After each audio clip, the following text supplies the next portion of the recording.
बच्चों को क्या पता माता पिता के पास हैसियत है कि नहीं है, उन्हें तो खिलौना चाहिए। वो जाते हैं मार्केट, पापा मुझे खिलौना चाहिए, मम्मा मुझे खिलौना चाहिए। लेकिन जब माता पिता के पास हैसियत ही नहीं होती तो वो कह देते हैं, वो बात टाल देते हैं कि बेटा अभी नहीं, बाद में ले लेना। बचपन में उसे खिलौना अच्छा लगता था, लेकिन उस वक्त उसके पास पैसे नहीं थे तो वो खिलौना उससे नहीं मिला। और जब वही बचपन जब जवानी में आई तो बहुत पैसे हो गए, बहुत पैसा आ गया, लेकिन अब वो खिलौने अच्छे नहीं लगते। ये होती है वक्त की बात।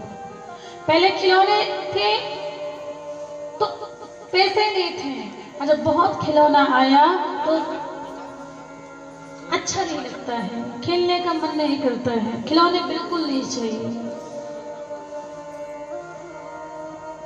तो कहने का भाव, जब फुर्सत है, हमारा जीवन है फुर्सत, हम फ्री टाइम है, हमें ऐसा लगता है कि हमारा लक्ष्य ही है भगवान की भक्ति करना, तो भगवान की भक्ति करना चाहिए। सारे काम करो संसार का।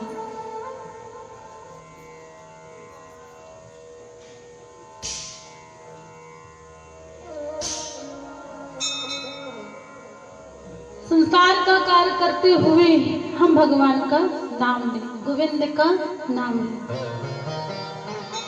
यही तैयारी है और यही हमारे साथ में जाएगा। राजा परीक्षित कथा श्रवण कर रहे हैं। श्री सुखदेव मुनि जी भागवत की कथा उन्हें श्रवण करा रहे हैं। कहते हैं कि जिस प्राणी की मृत्यु होने वाली हो उसे प्रत्येक श्वास में गोविंद का नाम लेना चाहिए।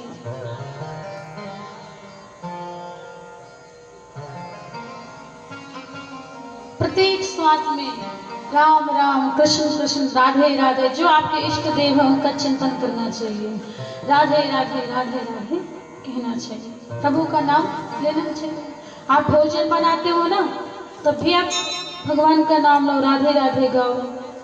कुछ भी कार्य कर रहे हो प्रभु का नाम लो, और भगवान का नाम तो सीधा लो, उल्टा लो, जैसा भी लो, वो तो कल्याण होना है।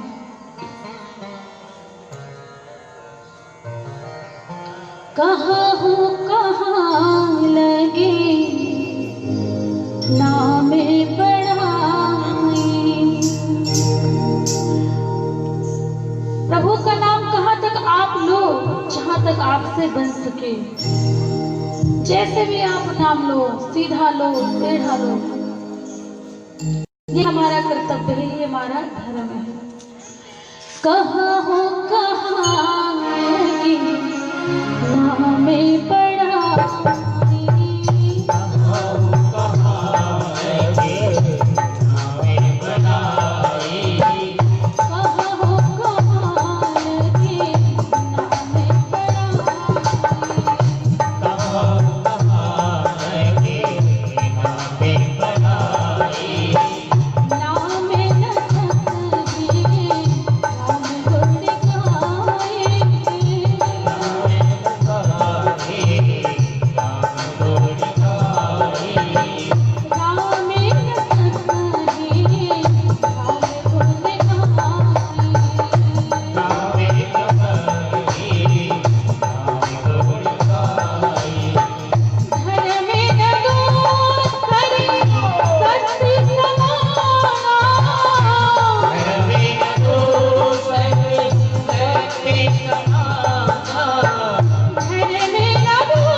सीधा उल्टा हम जैसा भी लें, भगवान का नाम कल्याणकारी होता है। चाहे वो जैसा हो, उल्टा नाम जग जपत जग जाना, बाल में के ब्रह्म समाना। श्री सुखदेव मुनि जी कहते हैं, परीक्षित राजन, प्रभु का नाम आप कैसे भी परिस्थिति में क्यों ना हो, चाहे जीवन में सुख आए चाहे दुख आए, चाहे वो कितना भी कष्ट हो, कैसे भी हमारे जीवन में कंडीशन हो, हम भगवान का नाम लेंगे तो हमारा कल्याण ही होगा।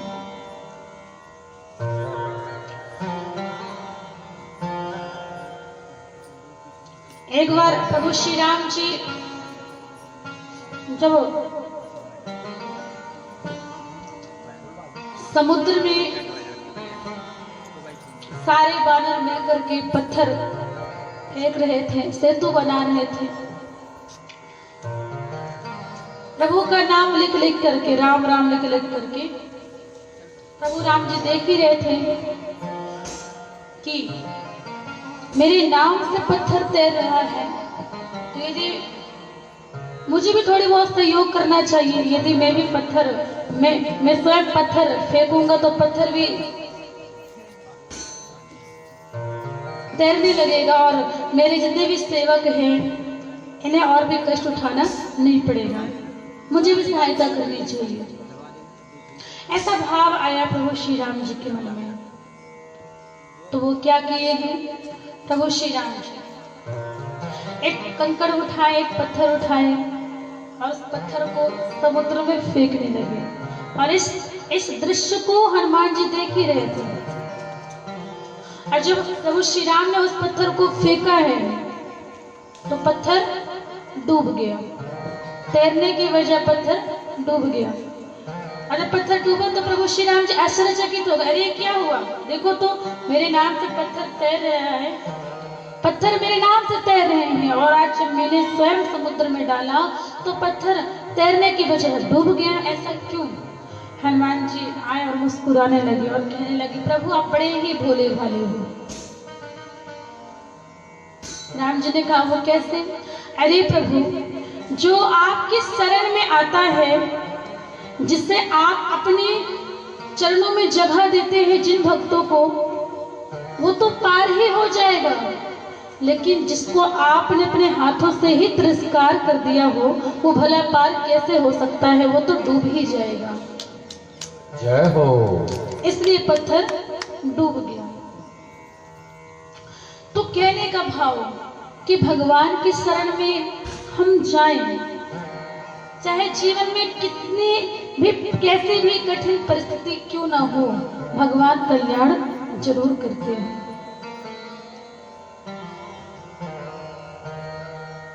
प्रत्येक सांस में गोविंद का नाम लें, हर सांस में प्रभु का नाम हो, प्रभु का सुमिरन हो। प्रभु के नाम के बगैर जीवन ना बीत पाए, एक क्षण भी ना बीत पाए। प्रत्येक सांस में भगवान का नाम, ऐसा हमें प्रयास करना चाहिए और यह जीवन का लक्ष्य भी है। हर सांस में हो, भगवान से प्रार्थना करना चाहिए, प्रयास करना चाहिए कि हे प्रभु, बस एक ही गुजारिश है, एक ही विनती है आपसे, हर सांस में हो सुमिरन तेरा, यूं बीते जाए ना जीवन मेरा। जय हो। तो गए प्रेम से, भाव से 2 मिनट हम भगवान से विनती करें, पुनः कथा में प्रवेश करें। श्री राधे जय हो।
ही जा रहा है।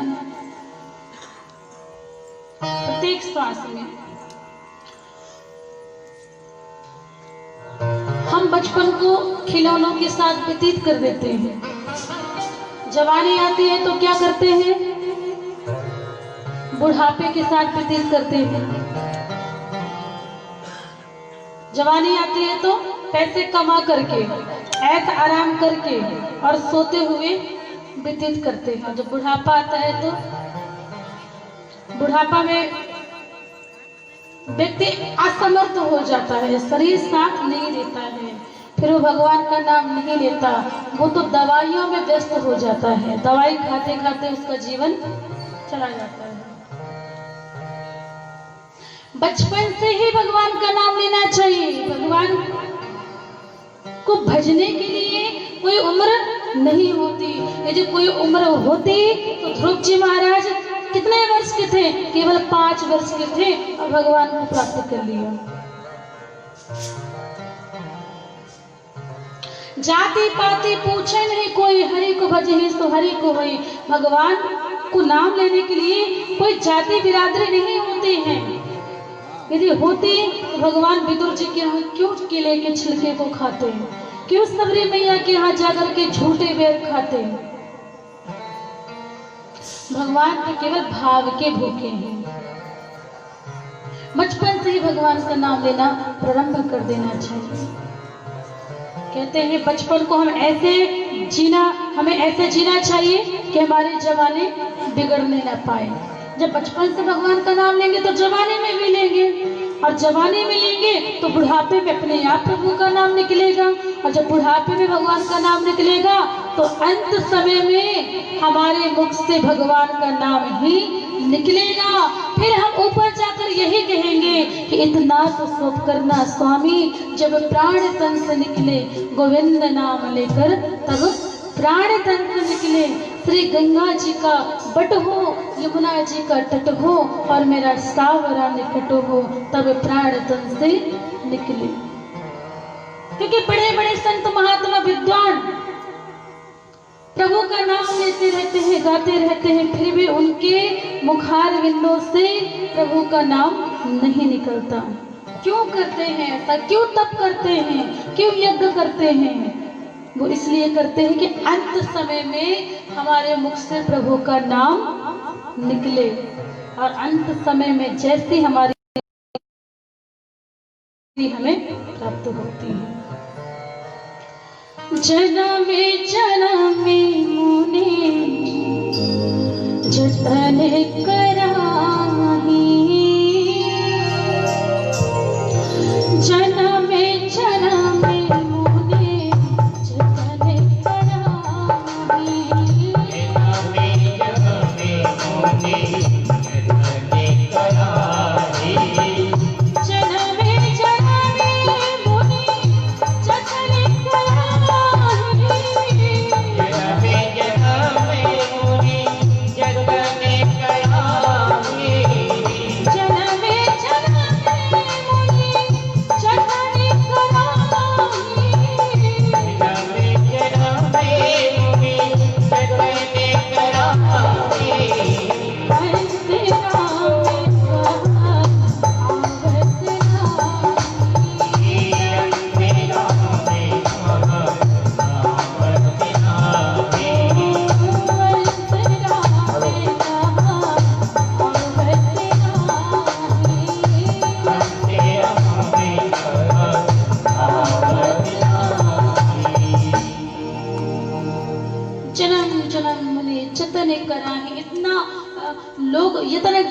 जतन करते हैं, फिर भी अंत समय में प्रभु का नाम नहीं निकलता।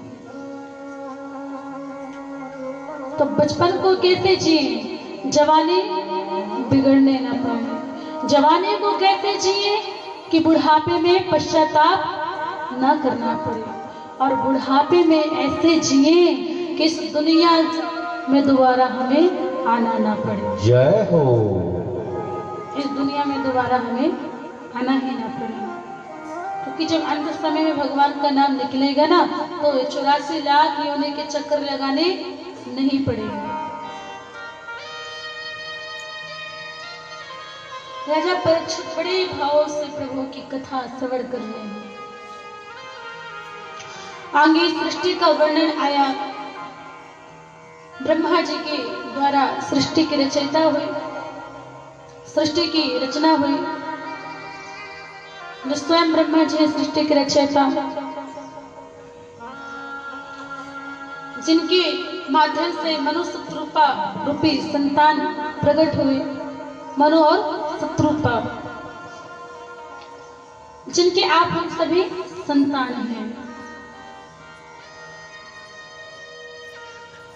मनु शत्रुपा के द्वारा ही सृष्टि विस्तार हुआ, इसलिए हमें मनुष्य कहा जाता है।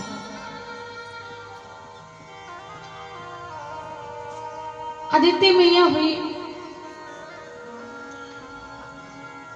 कश्यप जी महाराज हुए, जिन्होंने 2 पुत्र को जन्म दिया, हिरण्याक्ष और हिरण्यकश्यप। और ध्यान दीजिएगा, ये जो पुरुषोत्तम का महीना है ना, ये जो पावन महीना है, ये स्पेशली भगवान ने हिरण्यकश्यप के लिए ही बनाया है, जिसे हम 13 महीना कहते हैं, जो 3 वर्ष में एक बार आता है। ये पुरुषोत्तम का महीना हिरण्यकश्यप के लिए ही बनाया गया है, क्योंकि हिरण्यकश्यप ने तो वरदान मांग लिया था कि हे ब्रह्मा जी, 12 महीनों में मेरी मृत्यु नहीं होगी। तो भगवान क्या करते हैं? भगवान ने कहा कोई बात नहीं, अब तुम्हारे लिए कोई व्यवस्था भी तो करनी पड़ेगी। तो भगवान नारायण ने 13 महीना बनाया है, पुरुषोत्तम का महीना, जिस पावन महीने में हम बैठ करके भगवत कथा सुन रहे हैं। हम कितने बड़े पुण्यात्मा हैं। हिरण्याक्ष, हिरण्यकश्यप, लोभ रूपी हिरण्याक्ष, अभिमान रूपी हिरण्यकश्यप बड़े उदंड में निकले, खूब तप किए और अत्याचार करने लगे, उधम मचाने लगे। और उनके अत्याचार से पृथ्वी मैया दुखी हो गई और जल में डूब गई। और जब पृथ्वी डूब गई तो भगवान क्या करते? ब्रह्मा जी की तपस्या, ब्रह्मा जी ने तपस्या किया प्रभु नारायण को, कहा प्रभु पृथ्वी जल में डूब गई है, अब क्या किया जाए? ब्रह्मा जी तप कर रहे हैं, छींक आए हैं ब्रह्मा जी की नासिका से, भगवान अवतरित हुए। भगवान सुअर का रूप धारण किए, 12 का रूप धारण किए और गए हैं पृथ्वी मैया को लाने के लिए। और जब पृथ्वी मैया को लेकर के आए तो हिरण्याक्ष युद्ध करने लगा भगवान से, और हिरण्याक्ष को भगवान ने समाप्त किया। भगवान कहते हैं जिस भक्त के पास मैं रहूं, जिस भक्त को मैं मिल जाऊं, और उस भक्त के जीवन में यदि लोभ आए तो मेरे रहने का मतलब क्या हुआ? हिरण्यकश्यप, हिरण्याक्ष तो भगवान के भक्त हुए, जय और विजय भगवान के द्वारपाल थे ये, और शनकादि मुनि के श्राप के द्वारा ये राक्षस योनि ने प्राप्त हुआ। जिस पृथ्वी को 12 भगवान लेकर के आए थे, वो पृथ्वी मैया को अभिमान आ गया, अहंकार आ गया। क्यों? क्योंकि देखो तो मैं क्षण मात्र के लिए क्या जल में डूब गई, समुद्र में डूब गई, तो भगवान को सुअर बनना पड़ा, 12 बनना पड़ा। इसका मतलब ये है कि मेरे बिना तो भगवान का भी कोई काम नहीं चलता है। बहुत अभिमान आ गया। भगवान ने कहा अभी ने अभिमान आया है, अब सारी सृष्टि तो पृथ्वी जल में डूब गई थी, जल में समाहित हो गई, तो भगवान क्या किए हैं? भगवान नारायण पृथ्वी मैया को वृंदावन का दर्शन कराया है। अब वृंदावन तुम्हारा जो सुंदर सुंदर लता पटा, सुंदर पुष्प, सुंदर गौ माता रंधमा रही हैं, पशु पक्षी चहक रहे हैं, शोर मचा रहे हैं, सुंदर सुंदर मकान हैं, बंगले हैं, सुंदर सुंदर मंदिर हैं, नर नारी हैं, अपने अपने कार्य क्षेत्र में लगे हुए हैं। और जब वृंदावन का दर्शन हुआ पृथ्वी मैया को, तो पृथ्वी मैया टुकुर टुकुर देखते रह गई, निहारते रह गई उन्होंने कहा ये मैं क्या देख रही हूँ, मैं तो डूब गई थी जल में, लेकिन मेरे डूबने के बाद वही महल, वही नर नारी, वही सृष्टि में क्या देख रही हूँ, प्रभु ये क्या हो रहा है। तब भगवान ने कहा ये वृंदावन धाम है। पृथ्वी देवी, विश्व का संहार हो सकता है, पूरी पृथ्वी डूब सकती है जल में, लेकिन मेरा वृंदावन को कोई भी डुबा नहीं सकता। ये छोटा सा वृंदावन धाम है। प्रयाग है, प्रयाग तीर्थों का तो राजा है, पुष्कर गुरु है।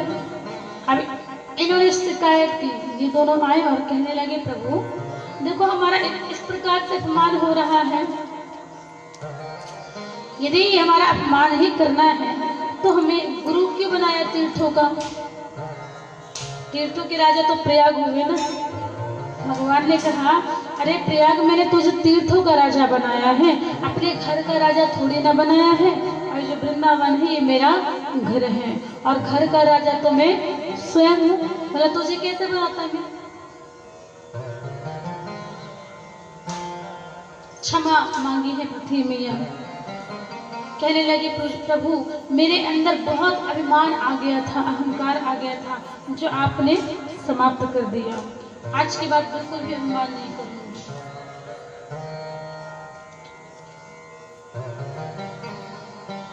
भगवान इस प्रकार पृथ्वी मैया को वृंदावन का दर्शन कराए हैं और पृथ्वी मैया गदगद हो गई, बड़ी प्रसन्न हुई, वृंदावन का दर्शन की है।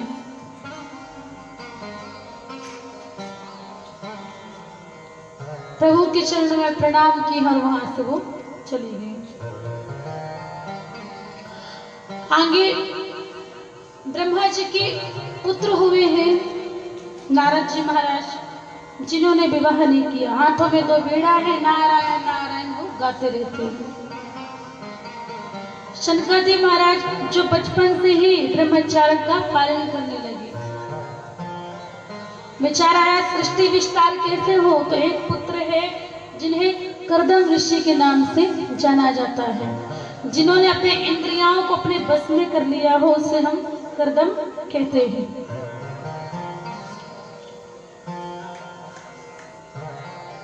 कर्दम जी महाराज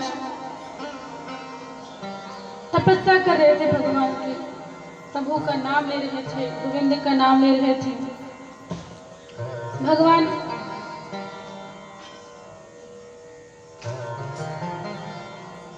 प्रकट हुए और कहा कर्दम ऐसा करो तुम विवाह कर लो, और जब तुम विवाह करोगे तो सृष्टि विस्तार होगी और मेरा आशीर्वाद है कि तुम्हें माया भी नहीं व्यापेगी। कर्दम को भगवान ने आदेश दिया और यहाँ विशंभु मनु थे जिनके 5 संतान हुई हैं, अक्रूति, देहोती, प्रसूति, उत्तानपाद और प्रियव्रत। तो देहोती मैया जी का विवाह किया है कर्दम मुनि महाराज जी के साथ। अक्रूति जी का विवाह हुआ है रुचि प्रजापति महाराज जी के साथ, और प्रसूति जी का विवाह हुआ है दक्ष प्रजापति महाराज जी के साथ। देहोती मैया और कर्दम जी महाराज दोनों सुंदर जीवन व्यतीत कर रहे हैं, व्यस्त जीवन व्यतीत कर रहे हैं। विवाह होते ही भगवान का नाम लिए हैं। 9 कन्या आई हैं देहोती मैया के यहाँ। ये 9 कन्या ही 9 धा भक्ति है। यदि हम चाहते हैं कि भगवान हमें प्राप्त हो जाए तो हमारे जीवन में 9 धा भक्ति का आना बहुत जरूरी है, अनिवार्य है। 9 धा भक्ति नहीं है तो भगवान को कैसे प्राप्त हम कर सकते हैं। श्रवण करो, कीर्तन करो, सेवा करो, प्रभु का ध्यान करो, चिंतन करो और उनके चरण कमलों को दबाओ, उनकी आरती करो, वंदन करो, ध्यान करो। ये है 9 धा भक्ति। और 9 धा भक्ति में एक भी भक्ति हमारे जीवन में उतर गई है तो भगवान से हम ज्यादा दूर नहीं है। देहोती मैया के यहाँ 9 कन्या का जन्म हुआ, 9 कन्याएं आई हैं, बड़ी स्वागत की, भाव भगत की। और समय आया है श्री बिहारी जी श्री नारायण स्वयं देवहूति मैया करदम जी के यहाँ पुत्र के रूप में कपिल देव भगवान के यहाँ प्रकट हो गए, कपिल देव भगवान जी के रूप में। बोलिए कपिल देव भगवान की जय हो। कपिल देव भगवान जब आए हैं तो देवहूति मैया आसन दी है, बैठाई है और सुंदर उनका पूजन करने लगी, आरती करने लगी, वंदन करने लगी। आज उल्टी गंगा बह रही है। होता ये है कि पुत्र ही माता पिता को प्रणाम करते हैं, लेकिन आज माता स्वयं अपने पुत्र को प्रणाम कर रही है। वो जानती है ये भगवान है, ये नारायण है, बहुत प्रसन्न है, गदगद हो गई। और देवहूति मैया ने एक प्रश्न को भी रखा है। देवहूति मैया हाथ जोड़ती हैं कपिल देव भगवान के सामने, उनके चरणों में गिरते हुए उनसे पूछती हैं, कहती हैं, हे प्रभु मुझे सद्मार्ग दीजिए।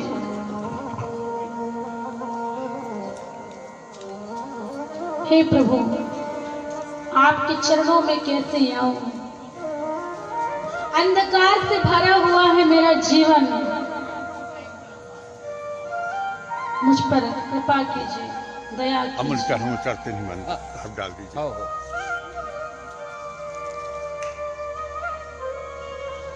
उपस्थिति डेली रहा, कैसे आप आपके जाप तो चरणों ठीक में है, आऊं? उपस्थिति जरूरी है। प्रभु बंधनों में बंधी हुई हूँ मैं, उस बंधन से मुझे छुटकारा चाहिए। देवहूति मैया कहती है प्रभु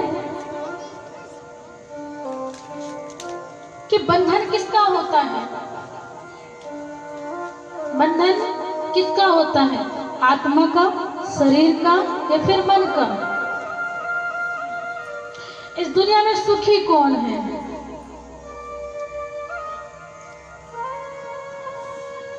कपिल देव भगवान कहते हैं, हे माता,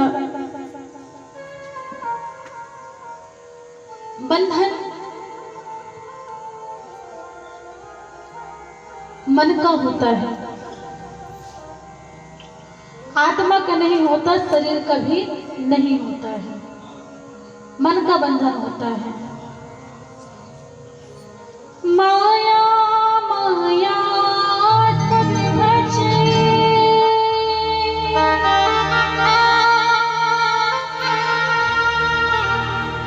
माधो भजे न कोई,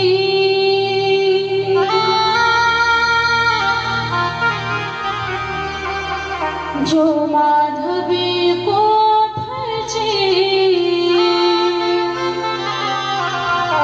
तो माया जाए हुए।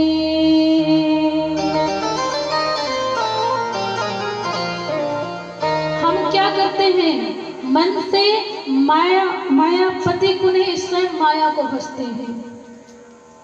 ये जो संसार में दिख रहा है ना, ये माया है, लेकिन जो बनाने वाला है वो मायापति है, उससे भजेंगे तो ही हम बंधन से मुक्त हो सकते हैं।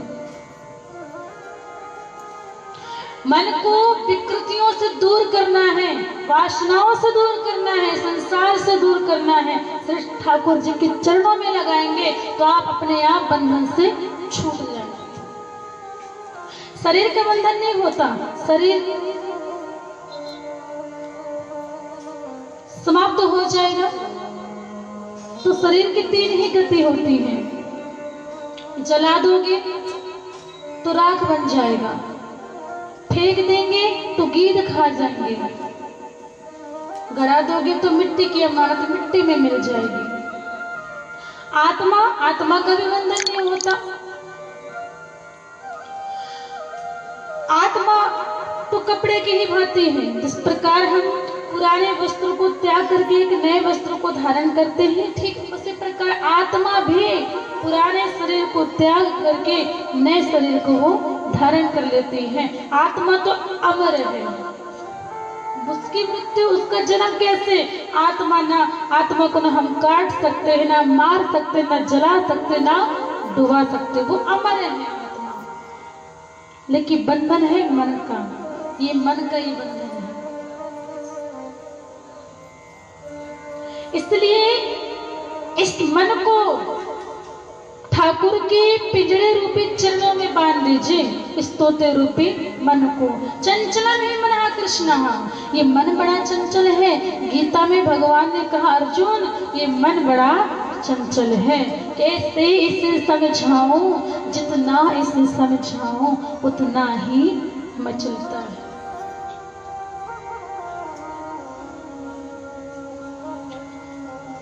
मन वायु की भांति है, जिस प्रकार वायु को पार पाना किसी के बस की बात नहीं है, ठीक उसी प्रकार इस मन को पार पाना किसी के बस की बात नहीं है। मन बड़ा चंचल है। कितना चंचल है मन, मैं आपको स्पष्ट कर देती हूँ। जिस प्रकार आप सभी कथा प्रांगण पर बैठे हैं ना, इस स्थान पर बैठे हुए हो आप, लेकिन यहाँ जितने लोग बैठे हुए हैं जरूरी नहीं है कि सभी लोग का मन इस कथा प्रांगण पर हो, कथा पर हो, ये जरूरी नहीं है। किसी का मन घर पर होगा, किसी का मन दुकान पर होगा, बिजनेस पता नहीं सही चल रहा है नहीं चल रहा है, किसी का मन ऑफिस में होगा, किसी का मन कहीं भी हो सकता है, लेकिन ये जरूरी नहीं है कि सबका मन प्रभु की कथा पर हो। यदि आपको कोलकाता जाना हो, दिल्ली जाना हो, कहीं भी जाना हो, तो आपको 1 महीने पहले से रिजर्वेशन कराना पड़ेगा, फिर करेंट का कराना पड़ेगा, तैयारी करनी पड़ेगी, सूटकेस पैक करना पड़ेगा, कुछ पैसे रखना पड़ेगा, खर्चे लगेंगे, बहुत सी तैयारी लग जाती है। लेकिन आप सोचो कि 1 सेकेंड में हम वृंदावन पहुंच जाएं, हरिद्वार पहुंच जाएं, या यूरोप पहुंच जाएं, किसी भी कंट्री में पहुंच जाएं, तो वो कौन सा उपाय है पता है? वो केवल मन है। यदि आप शरीर से सोचो तो शरीर तो पता नहीं, आप कभी कभी तैयारी भी करते हैं, वो तैयारी भी कैंसिल हो जाती है। तो आपको यदि कहीं जाना होगा तो बहुत सी तैयारी करनी पड़ेगी, बहुत सा वक्त लगेगा, लेकिन आप सोचो 1 सेकेंड में हम घूम के आ जाए ना, तो ये मन 1 सेकेंड में ही मुंबई, दिल्ली, कोलकाता, जहां जहां आप जाना चाहोगे घूमकर चले आओगे। जय हो। ये मन बड़ा चंचल है, इस मन को पार पाना किसी की बस की बात नहीं है। देवती मैया ने कहा बहुत बहुत धन्यवाद प्रभु, अब एक कृपा कीजिए, मुझे बतलाइए इस दुनिया में सुखी कौन है? अमीर कहता है गरीब सुखी है, गरीब कहता है अमीर सुखी है।